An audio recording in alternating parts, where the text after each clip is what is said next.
Imagine you ran a business where every single year, for 30 straight years, you made money on your core product. Not occasionally, not usually, every year. That is what RLI Corp has done with underwriting, and it is one of the rarest track records in the history of the insurance industry. To put that in context, Hudson, we are talking about 30 consecutive years of combined ratios below 100%. Through September 11th, the 2008 financial crisis, COVID-19, and some of the worst natural catastrophe years on record, RLI never once had an underwriting loss. The number of companies globally that can say that is in the single digits. On April 22nd, RLI reported its first quarter 2026 results, and they told two different stories. The adjusted operating earnings of 83 cents per share beat the 78-cent estimate, the sixth beat in 8 quarters.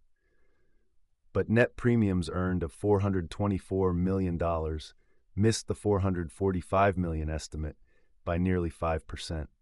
And the stock tells the market's current verdict clearly. RLI has dropped from a 52-week high of roughly $79 to $58 today, a decline of about 27%, while the company has continued to do what it has always done, underwrite profitably. So today we are asking the question every RLI investor is sitting with right now. Is this a 30-year underwriting machine on sale, or is something in the foundation starting to crack? I am Hudson Thomas, this is Lana Chen, and this is Charged Alpha. Let us set the stage on what RLI actually does, because specialty insurance has a reputation for being complicated, and RLI in particular rewards the investor who understands the model. RLI Corp is a Peoria, Illinois-based specialty insurer founded in 1965 that writes niche property, casualty, and surety coverage, the insurance that standard market carriers either will not write or do not know how to price accurately. The business operates through 3 segments. Casualty is the largest at roughly 60% of net premiums earned, covering healthcare professional liability, commercial transportation, executive liability, and cyber. Property is about 31%, with commercial fire, earthquake, marine, and specialty personal lines including pet insurance. And surety, at about 9%, writes contract and commercial bonds across construction and energy. The thread running through all 3 is the same. RLI goes where the big carriers do not, and it wins by knowing how to price those risks better than anyone else.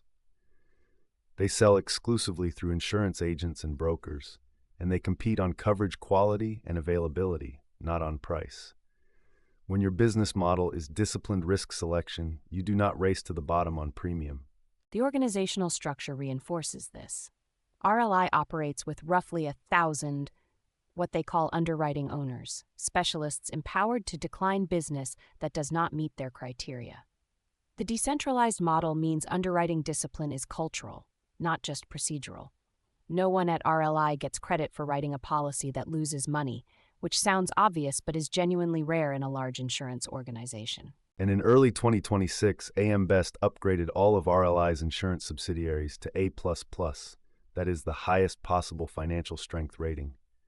Very few insurers in the world carry that designation. For RLI, it matters practically.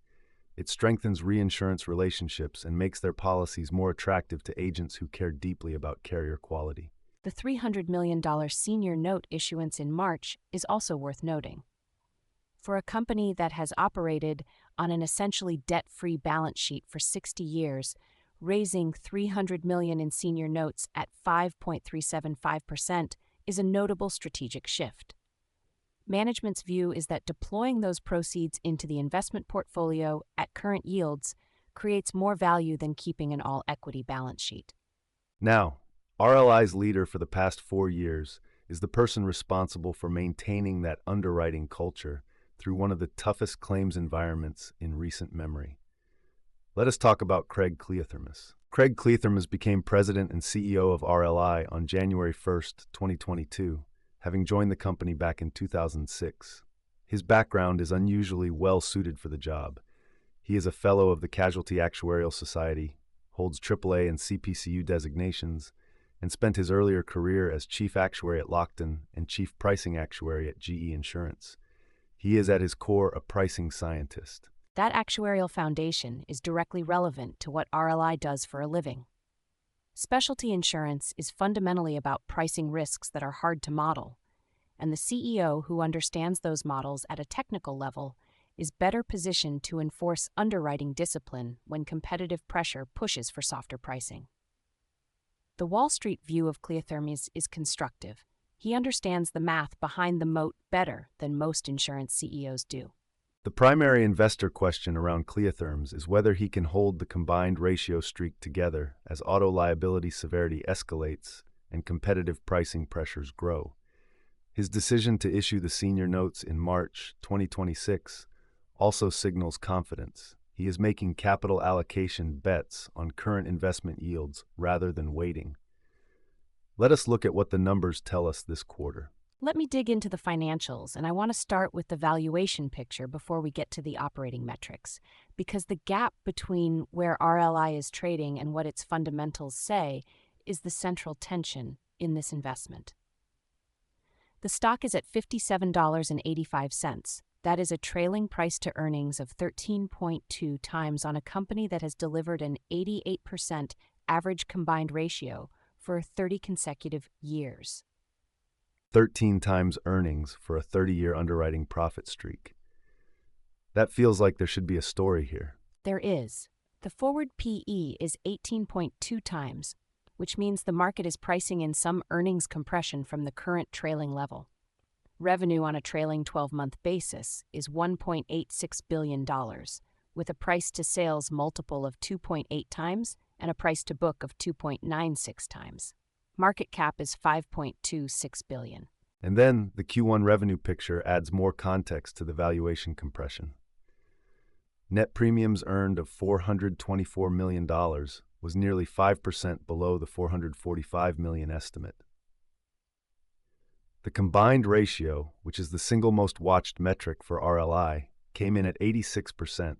Still excellent, still well below 100, but softer than the exceptional 82.3% delivered in Q1 2025. For listeners less familiar with insurance math, the combined ratio is the sum of the loss ratio and the expense ratio. An 86% combined ratio means RLI keeps 14 cents of every premium dollar as underwriting profit before investment income. Below 100 is profitable. Below 90 is exceptional. Below 85 is extraordinary. So 86 is excellent, but the market is asking whether we are drifting from extraordinary toward merely excellent. In Q1 2025, the combined ratio was 82.3. Now it is 86. If that drift continues toward 90, the 30-year streak starts to look more fragile. The loss ratio came in at 50% and the expense ratio at 36%. The combined ratio deterioration from Q1 2025 is partly cyclical. The prior period was genuinely exceptional and partly reflects ongoing social inflation in commercial auto, where jury awards and litigation costs continue to push loss severity higher. Management is pursuing double-digit rate increases to offset this, but rate adequacy takes time to flow through. One of the bright spots this quarter was net investment income.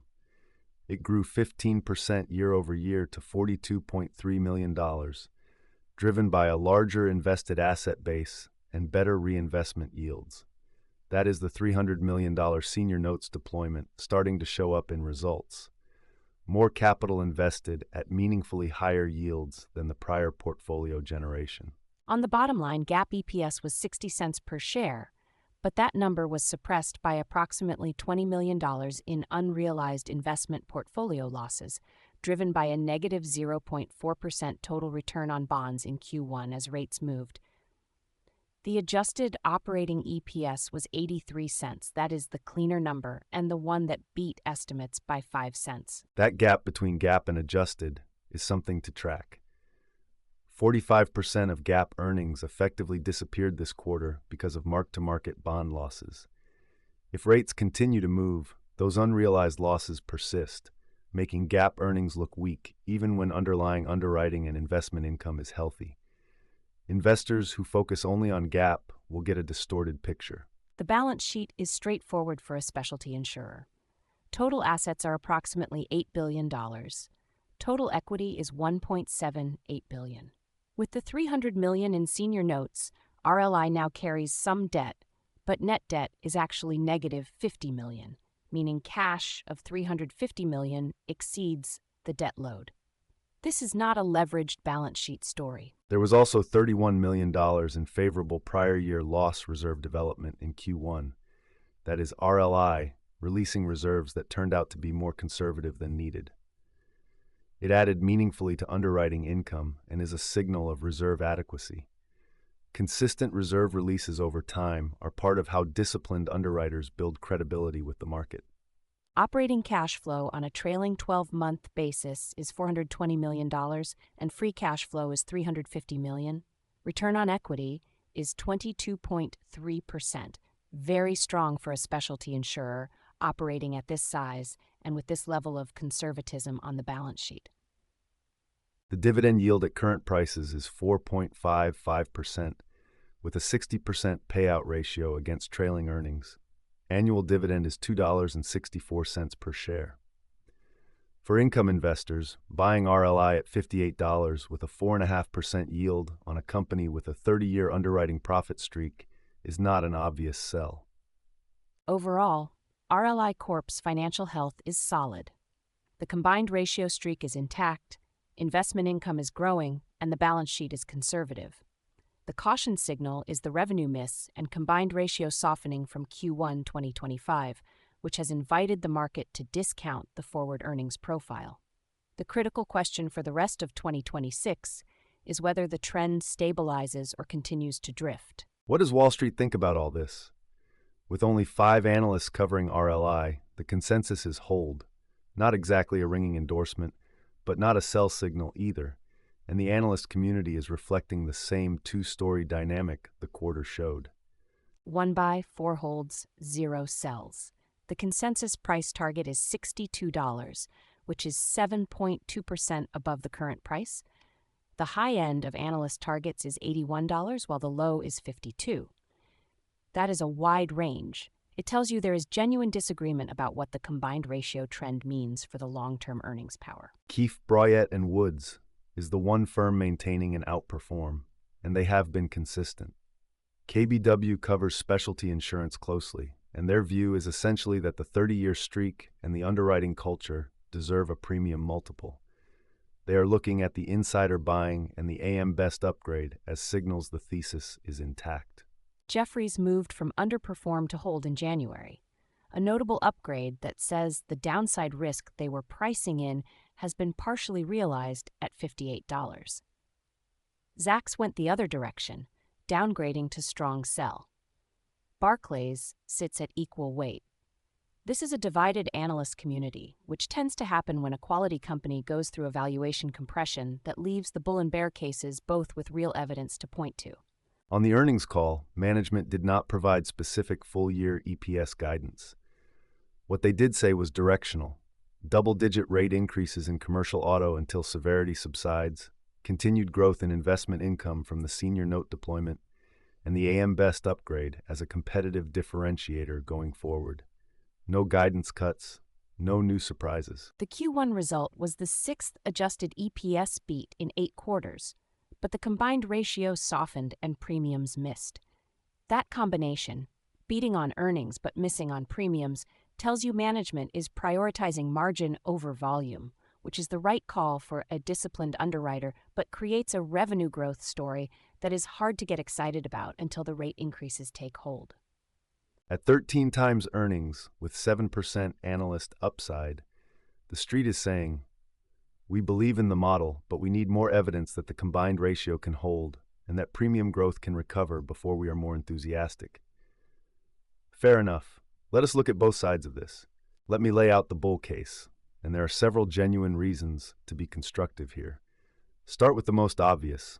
This is a 30-year underwriting profit machine, trading at 13 times trailing earnings, well below its historical valuation range.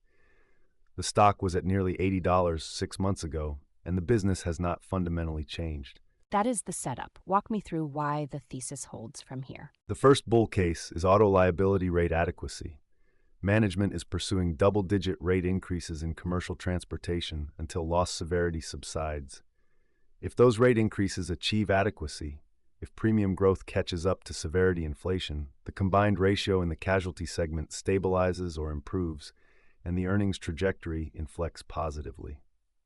That is when the PE multiple expands back toward 15 to 18 times where this company historically trades. Second, investment income compounding. The $300 million in senior notes deployed at current yields adds approximately $15 to $16 million in annual investment income.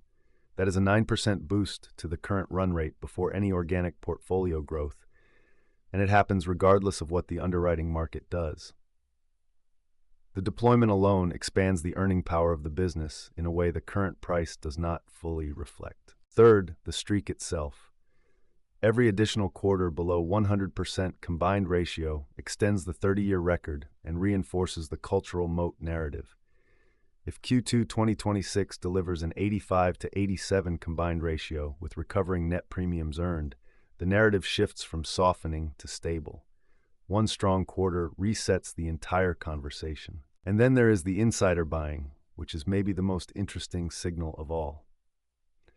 The CEO, the COO, and the chief legal officer all bought shares in the open market in the past 6 months. Together with 2 directors, total purchases were nearly $950,000 at prices between $71 and $72 per share. Lana, what does that say to you? It is a meaningful data point. These are open market purchases, not option exercises or pre-planned 10b5-1 transactions.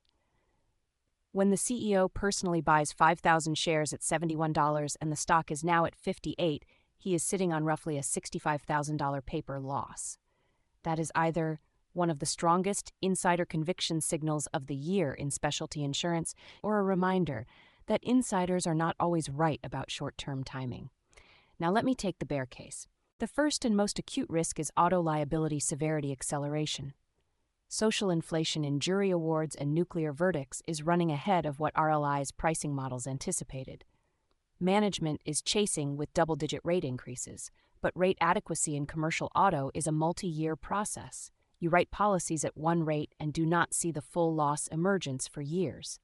The combined ratio could drift toward 90% before the rate increases work their way through. The second bear case is the revenue shortfall pattern.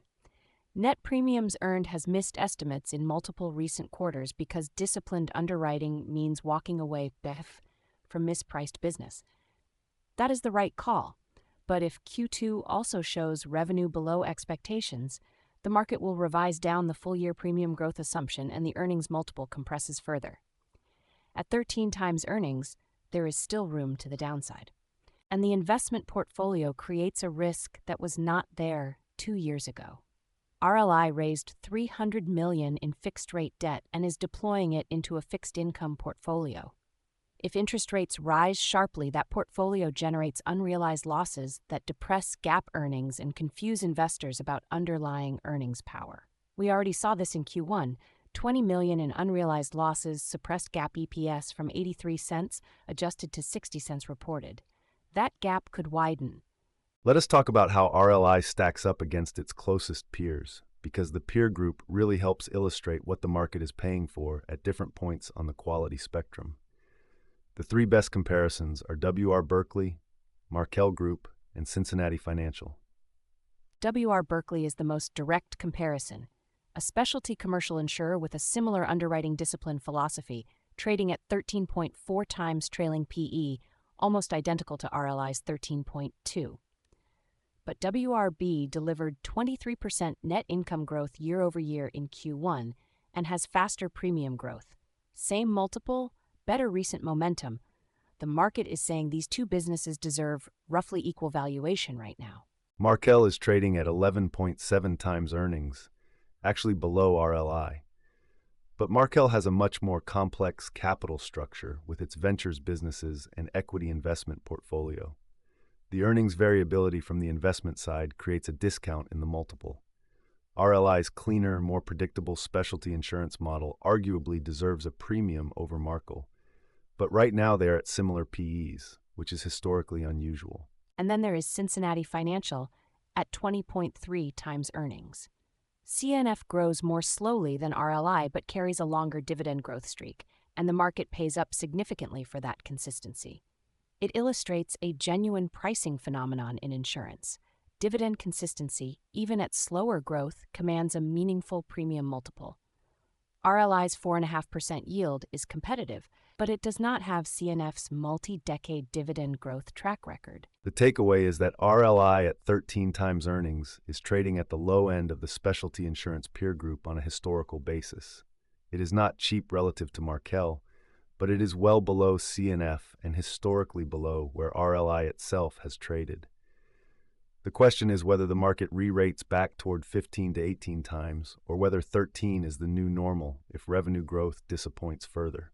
Let us look at what the options market is signaling on RLI. With implied volatility sitting at roughly the 44th percentile of RLI's historical range, the options market is pricing in moderate uncertainty, slightly above average, but not elevated fear. This is a stock where the business risk is understood and being hedged methodically, not one triggering panic positioning. The overall positioning is cautiously defensive. Put activity has concentrated near the $55 and $57 strikes, where investors are hedging against further compression if Q2 also shows revenue weakness or combined ratio deterioration. Call open interest is clustered around $65 and $70, consistent with the Analyst Consensus target range, as investors position for recovery toward intrinsic value if underwriting metrics stabilize. The low base volatility on RLI reflects its structural defensiveness, a beta of 0.5, a specialty insurance model with recurring premium income, and 30 years of operating through volatile environments without a loss. The options market is not panicking about RLI. It is hedging against a known risk with measured positioning. The insider activity at RLI is genuinely one of the more interesting data points in the specialty insurance sector right now. Insider buying is net bullish, 5 purchases against only 2 sales in the past 6 months. What makes it unusual is who is buying. CEO Craig Kliethermes bought 5,000 shares at approximately $71.35, a $357,000 open market purchase with full awareness of the company's operating trajectory. And he is not alone.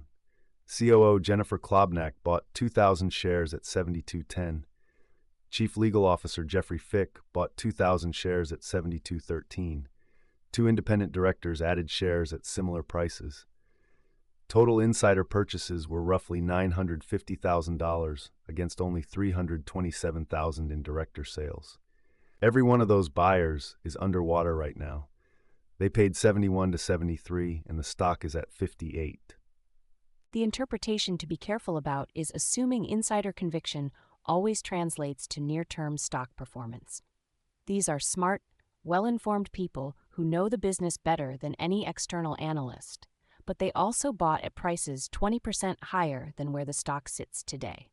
Either their timeline is longer than the market's current impatience, or the market is telling them something about the fundamentals they do not fully see yet. The evidence leans toward the former, but it is not a guarantee. Let us bring it all together. 30 consecutive years of underwriting profit, a combined ratio of 86% in Q1 2026, excellent but softer than a year ago. An EPS beat for the 6th time in 8 quarters, a revenue miss of nearly 5%, a stock down 27% from its high, trading at 13 times earnings, and the CEO, CO, and CLO all buying shares at $71 that are now worth $58. The single most important metric to track for RLI is the combined ratio. If it holds in the 84 to 88% range through the rest of 2026, the 30-year streak is intact and the investment thesis is sound. If it drifts toward 90%, driven by continued auto liability severity or a large catastrophe event, the market will question whether the moat is eroding and the PE multiple will compress further from today's already low 13 times. And there is a closing thought I keep coming back to. Jim Rohn said that discipline is the bridge between goals and accomplishment. RLI has been building that bridge for 30 straight years, one underwriting decision at a time. The question is not whether they have been disciplined. The record is unambiguous. The question is whether the next quarter will show the same results. And right now, the market is paying 13 times earnings to find out. The fair takeaway is that RLI is a genuinely exceptional business at a valuation that reflects real uncertainty about the near-term earnings trajectory. The combined ratio trend, the recovery in net premiums earned, and the investment income growth from the senior note deployment are the three things to watch in Q2 2026. Nothing about the Q1 results broke the long-term thesis, but nothing fully confirmed it was intact either. And hey, if you want to run the same research workflow we use to build these episodes, everything is free at chargedalpha.com. 11 screening tools across stocks, ETFs, options, crypto, bonds, REITs, commodities. No signup, no paywall. The same data that powers this show is sitting there waiting for you to run your own screens. Check it out. That's going to do it for today's Charged Alpha deep dive on RLI Corp, ticker RLI. Until then, I'm Hudson Thomas. This podcast is for informational and educational purposes only. Nothing discussed today constitutes a buy, sell, or hold recommendation for any security mentioned. All investments carry risk, including the risk of total loss of principal. Past performance does not guarantee future results. Always do your own research and consult with a qualified financial advisor before making any investment decisions. The hosts and producers of Charged Alpha may hold positions in securities discussed on this show. This episode was researched, written, and produced using AI-assisted tools. All data has been aggregated from publicly available sources and may contain inaccuracies. Data is current as of the recording date and may have changed. Ooh-wee-doo! That ticker tape starts dancing fast. A bull market thrill that's built to last. Dividends are ringing up the swing. Listen to that sweet ka-ching. It's a Wall Street swing. That fast-paced rhythm makes you sing. Yeah, the Wall Street swing.